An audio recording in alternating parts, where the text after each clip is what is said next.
What's up guys, it's Bree here from Neighborhood. Have you ever wanted to ensure that your sales team is following the same process every single time? Well, I have the tool for you. Today we are going to be chatting and learning about the new deal rules in HubSpot as well as required properties and how these can help your sales team stay on track and follow the process. It is important to note that these features are only available for sales professional and enterprise subscriptions, so just keep that in mind. If you're looking to take this lesson offline, we do have a PDF available for download in the description below. Alrighty, let's get into it. Okay, to find all these settings, what we're going to do is go into our cog up in the top right-hand corner. And what we're going to do is go into objects and then deals. And this is where we're going to find all those settings, including the new deal rules. So what I'm going to do is go into my pipeline here, and you can see here, so you may have seen the conditional stage properties or required properties before, which is this column here, but what we're also looking today is these pipeline rules as well. So there are a couple and we'll go through each one. I'll give you examples as we go where I think they will be best used and maybe not so best used as well. So if I go into edit, I'll just turn that off. We can have a look at what we have here. So the first one is limiting deal creation to a single stage, which means users can only create a new deal in a single stage. So this would be super useful if you have a new inquiry phase, but you're finding that your sales team might be straight away putting it into the discovery phase or something else and missing some important data collection or tasks in those beginning stages. Even if this new prospect is moving straight into a discovery stage, it's important that we collect that information from the beginning. So that's when it can be really useful there.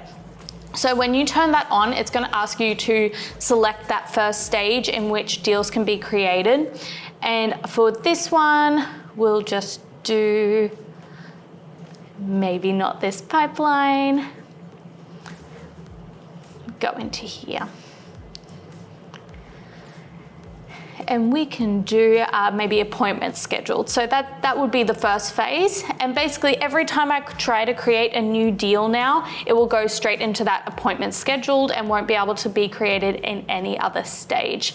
Where it might not be as useful is if there isn't any important data collection needed at the beginning and you're happy for your sales team to move straight into that discovery or explore stage, you could turn that one off there.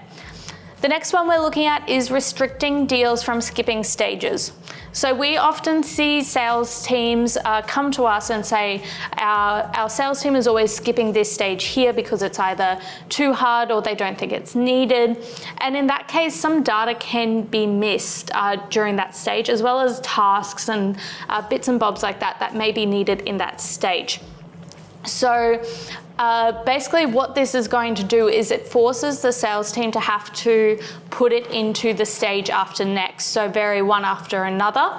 And that's helpful if you want them to follow a very precise sales process. Where it may not be as needed is if you have maybe a smaller or a single sales team who is still following a process but maybe created it themselves and you're happy for them to skip a stage if so. But to turn it on, you can click that on. It is set to all stages at the moment. I do foresee hopefully HubSpot allowing us to edit that, but for now it is just all stages.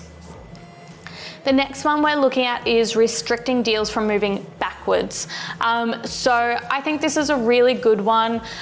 Generally, you don't want to see your deal moving backwards in the pipeline, especially if you have an action-based pipeline as well. So each one is a step-by-step action. It wouldn't make sense that they move back into a discovery phase, hopefully. So that is a fantastic one to turn on. Once again, it is all stages. So hopefully we do see some editing capabilities in the future for that one. So the last one we're talking about is controlling deal editing access, and this one basically limits anyone who can edit deals move to select stages. So when I turn this on, if I select, let's say like that, Basically, what you're selecting are deal stages that can only be edited by your admin. So if a deal moves to appointment scheduled, it will only allow that admin to edit it. And that's, I guess that I can see that useful if you want sales managers only a part of certain stages. At this point in time, they only have super admin access for these ones if I click save. Once again, I think it'll be really useful if we can get specific permissions for those different ones as well. So those deal rules in line with the required properties, if we go back into the configuration, we can see we've set up multiple rules on the right-hand side here, but then we can start also adding in required properties as well, meaning every time we move a deal card in there, it's going to pop up and say, hey, you need to fill in this property. And that makes sure that you are getting the exact data you need at the right time. So for example, a closed won and closed lost reason can be really important to fully understand why certain deals may or may not be going through as well. So I'll set these up as required as well. Click save. And now if we go into our deal pipeline, let's just have a quick look at what this looks like in action. So we'll go to our Carlton test one here, set it as the board view. Okay, so for example, I can move this along. If I move it back, it's going to tell me, no, you can't do this. Would you like to continue? So we'll cancel that one. Once again, if we move it to closed one, for example, it's going to pop up on the right-hand side asking me to fill in a closed one reason. So we have that data.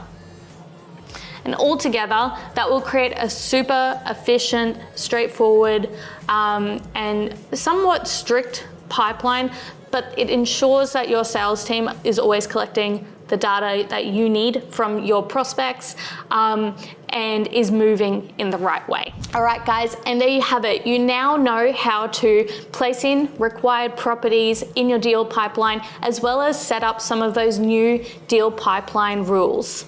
Now, once again, if you are after the PDF version of what we talked about today, you can grab it in the description below. If you feel like you've learned something today, make sure you give us a like, leave a comment down below, and subscribe. If you want us to do any specific HubSpot how-tos on something that is on your mind, just let us know in the comments below and we'll try fit it in.